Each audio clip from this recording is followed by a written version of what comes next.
Once eliminated from the United States, rabies has resurfaced in many states, including here in Colorado.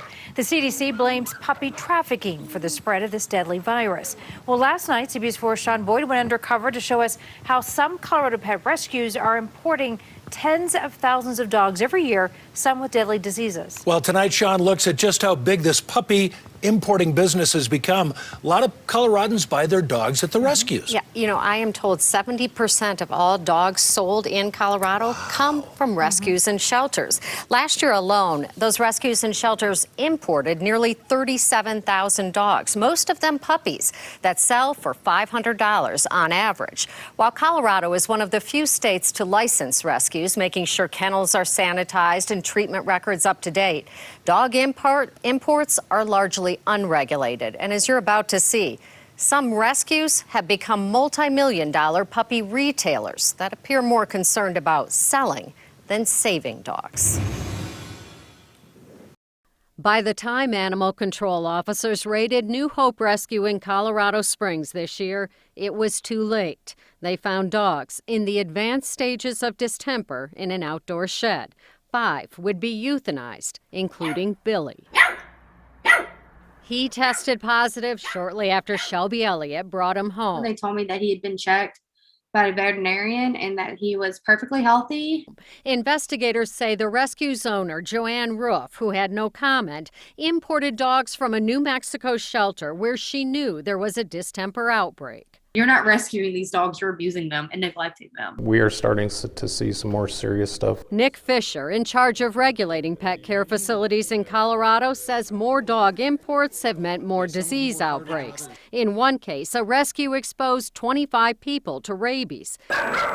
Fisher says the rescue industry has changed. More of a business model where animals are being imported into the state from shelters outside of Colorado. Shelters that provide rescues with a puppy pipeline that's largely unregulated. They not only come from pet overpopulated states like Texas, but pet-friendly states like California.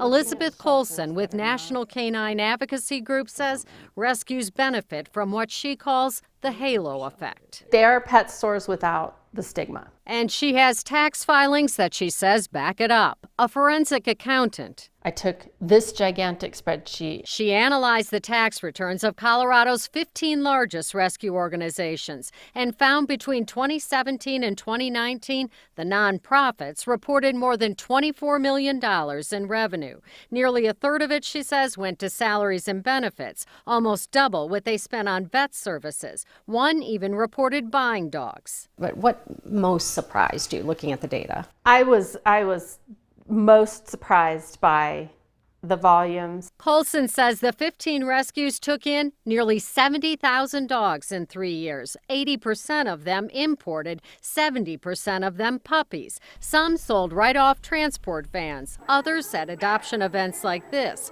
where they were priced $600 to $700 each, even more if you wanted a rabies shot and spaying and neutering, which rescues are required to do by law. There's at least one rescue who you have to pay them to return your dog. Colson says they operate more like retailers than rescues, building inventory in some cases by what she calls puppy bundling. They agree to take a few older dogs, she says, to get more puppies. And the adult dogs very often end up in boarding. One of the rescues, she says, spent nearly $440,000 on boarding. Nick Fisher says some of the dogs are kenneled so long they literally go crazy. Do you track, this dog has been here for 6 months, 8 months, a year, 2 years? But we don't have any regulation against that. He says new rules may require larger enclosures and exercise, but Colson says what the dogs need is to be rescued, not warehoused by organizations calling themselves rescues. The animals suffer in all of this, and so do consumers. No dog should go through this. No family should go through this. Shelby Elliott says it's time state lawmakers took notice and took action to save the next dog like Billy. And I'm just glad that at least he had some kind of home and some kind of love. While state lawmakers have demanded more accountability for pet stores, rescues are treated differently. Fisher is considering changes through rulemaking, including requiring all dogs that are imported to undergo a thorough exam by a veterinarian before that dog is sold. So let's talk about how many of these, Sean. How many rescues and shelters actually import these puppies or dogs?